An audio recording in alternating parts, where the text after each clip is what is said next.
I turned this space, which was outdated and old, to this space, which is light, airy, bright, and full of character. I'm going to show you how I did it. So first, let's start with a little explanation. This is the nasty carpet that was in the lake house when we bought it. The railing I actually really liked, even though it's original to the house, but the blue colored walls were dirty and dinged up and an outdated color. And in general, I just wanted to freshen up this space. So first I removed the carpet. I didn't get a ton of video from that demo, but I do have this clip of me removing carpet on the stairs. There were so many staples and it was really hard. But once the carpet was gone, this is what the hallway looks like. We're also going to be addressing the ceiling because the ceiling had outdated fixtures, but it also had this popcorn-like texture. I decided to spray that down and scrape it off. You want to make sure you test for asbestos before doing this because a lot of times ceiling texture has asbestos. Mine did test negative, and I have a video about how to remove popcorn ceilings linked here. Once the popcorn texture was gone, I was able to remove the ceiling fan. Now, the ceiling fan I probably should have taken down before I scraped, but at first I couldn't figure out how to get it down. This outdated fan was so tiny. I don't think I've ever seen a ceiling fan so little. It came apart fully in order to get it down. Then I was ready to start prepping for paint. So I'm taping over the doorbell box. I also patched all the walls, as you can see, sanded and cleaned them. I wiped them down. I'm going to paint the walls before I do the ceilings because I think it's going to be easier that way since I'm spraying. I also have to mask off the doorways, and there are so many doors in this hallway. There's a closet and there's 4 doorways, and then there's also the railing, the stair railing that I have to cover to protect from overspray. When I had protected all my trim work and my doorways from paint, I came in with my Graco Magnum X7 airless paint sprayer. I've been using this frequently since I got it this summer to redo the exterior of the house, and it just makes painting so much faster. I recently showed it to do the ceilings, but in this hallway, I'm just going to be doing the walls, this French beige by Behr paint. It might have been easier for me to roll the walls and just cut in around all the trim if I wasn't already hooking up my sprayer to do the entire living room space as well. So that is why I'm spraying this tight space. Once the wall paint had dried, I came in and rolled the ceiling with a flat white and then cut in the edges there.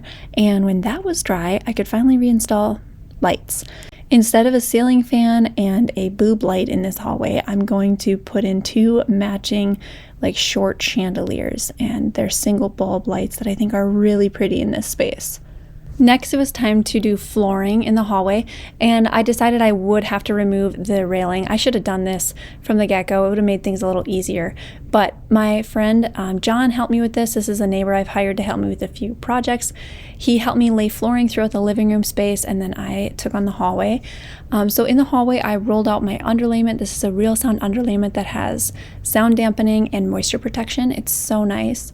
And once that was cut into place, I could start laying my first planks. I did have to adjust the casing around the door jambs to be cut high enough my flooring could go underneath it.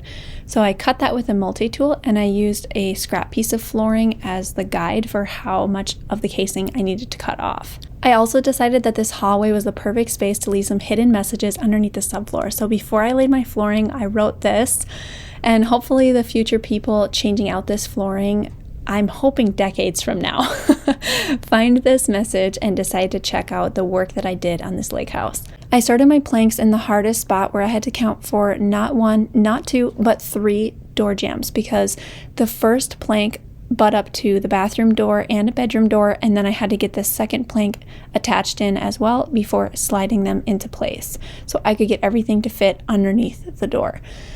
That was pretty hard, and these 2 planks alone took me an hour and a half to figure out and cut. Then with my spacers placed, I could just continue laying the rest of the floor, and the rest went fairly smoothly. It was a little dangerous working on this ledge without a railing, but the floor that I'm laying is the Mohawk Redwood Select laminate waterproof flooring in the color Fawn Chestnut. You can buy it at cnetflooring.com, and the link is in the description. I really love it. I placed it throughout this entire house. I am really excited about this video sponsor, you guys, because it is Ritual. Ritual is my go-to vitamin store, but now they've just released the Symbiotic Plus, this guy, which is a prebiotic, probiotic, and postbiotic in one. I have never felt better taking this for the last 30 days, and let me tell you why it's different than any other probiotic on the market. Now, you know that probiotics support gut health, but they also need prebiotics so that the microorganisms have something to eat in your gut. A postbiotic also is important because it provides fuel to the cells and it supports the gut barrier function. Now these are in little capsules, and this is a delayed release capsule, so it makes it all the way to the colon where it can thrive versus just dissipating in the stomach like most probiotics. The other cool thing is that this is a temperature controlled bottle, so you don't even need to refrigerate. My old probiotic I used to have to refrigerate, and it was really frustrating if I would travel and such, but this is so easy and convenient. Ritual is science-backed and research-stacked. They use 2 of the world's most clinically studied probiotic strains and 11 billion CFUs for digestive health. I also love that Ritual's product is a clean formula, so there's no artificial colors, it's vegan, there's no GMOs, anything like that. You can get this delivered with a monthly subscription right to your door too, so it's really easy. It's a once a day capsule. I just take it in the morning with my breakfast, and I felt like it has made such a difference. If that's not enough to convince you yet, you can get 20% off your first month of Ritual with my code WOODS20. So it's ritual.com/woods20, and you can find that in the description as well. Click the link to try it. I don't think you're going to regret it. Since the railing was off, I decided to give it a fresh coat of metal spray paint. This stuff was going to work really well, except for the fact that I had to spray paint indoors. So that sucked. And I wore my respirator. I had the windows wide open, but it just simply wasn't warm enough outside to move this outside. And thankfully, nobody's living in the house right now, so the fumes weren't too disruptive, but that's not fun to spray paint indoors. If you've ever done it, you know exactly what I'm talking about.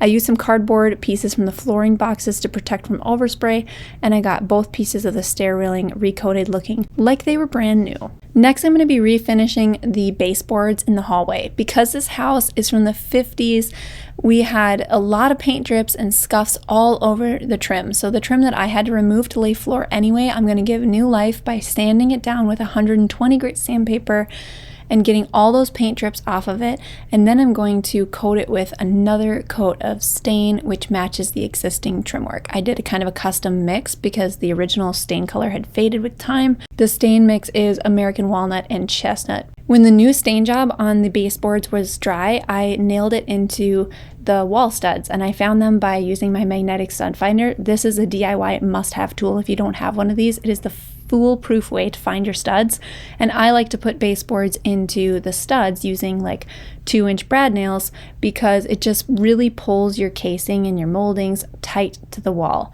Some areas I removed the casing and it got damaged, so I had to cut new with extra molding that I had from the kitchen remodel. So I used speed set glue to create these 90-degree corners on this weird wall that's by like the closet and the top of the stairs. Gluing your trim and baseboards together before install is a way to get really perfect beveled edges to match up when you cut it at that 45-degree angle. Otherwise, if you install the trim tight to the wall and then you try and get your edges to match up after the fact, sometimes you have to kind of use a lot of caulk. So doing it this way, it looks a little better in my opinion. After the stain was dry, I went to install it here, and it was a bit of a tight squeeze, but I got it in there and I think it looks really great. I'm really proud with how far my finished carpentry skills have come in the last couple years. I could never have imagined cutting something like this so precisely and so well, even like a year ago, honestly. Speed set glue also came in handy, gluing together the landing strips on the edge of the floor. Because the hallway floor is exposed on this edge where it meets like this half wall, I needed to glue together pieces of landing strip to create one long enough that it could make the edge of the floor look pretty. Now I used this speed set glue and I thought I was doing it right, but then I had a little mishap and it fell. So I decided to use more glue the next time and make it work. I cut the seams where the different landing strips met at a 45-degree miter to make them less visible. This landing strip gets glued down. I use Loctite's premium construction adhesive, and if you didn't know, your caulk gun can do this. You can cut the tip of your tube, and it has a little pointy metal rod to go and open your tube of caulk as well. Those two things I didn't know until I had been DIYing for a couple years, and it like blew my mind. So if you didn't know, now you do. And once you pump up your gun, you just apply the glue in an S pattern, like a squiggle pattern for stability. And I flipped over my landing strip and I finished the edge of this hallway floor. It looks so great. I taped it in place with some blue painter's tape, pulling it tight, and let that dry and cure for a full 24 hours. I also did the same thing for a piece right at the top of the steps. You can see at the end of this landing strip, I actually notched out a piece because the landing strip is a slightly higher height than flush with the flooring itself. So I cut this out with my scroll saw so that when I attach this piece of trim, it's not uneven and the trim goes flush to the bottom of the floor. Again, finished carpentry, you guys. Now we're nearing the finish line on this hallway makeover. I'm going to hang some wall decor. I picked up 3 vintage mirrors secondhand that I'm going to level and hang with hooks on the wall. I'm also going to go across all the trim work in this hallway and clean it because it got really scratched and scuffed up over the decades. I'm using liquid gold to just kind of blur those scratches and make it look like the trim work is polished and almost like new. I'm also adding an eye screw in this bulkhead that's right above the stair railing to hang a plant. And I have a beautiful crawling pothos that I'm going to put in this space. So, are you ready? Let's quick revisit what this hallway looked like when I first started renovating the lake house. I can't believe it. Even just removing the carpet made such a big difference, but from top to bottom, I changed almost everything in this space, and wow, did it improve. I love how this hallway looks when you're walking down it and you see the beams in the vaulted ceiling of the living room. I love the touches of the vintage mirrors on the wall that bring a lot of like character to the space. I think that hanging pothos is perfect to bring some color.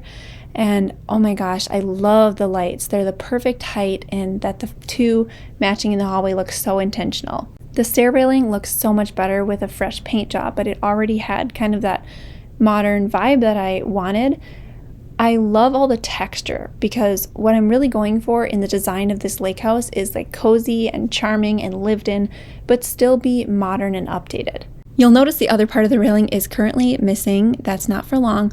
I have to finish the stair treads before I can install the other part of the railing that goes down the steps, but that'll be coming soon in another video.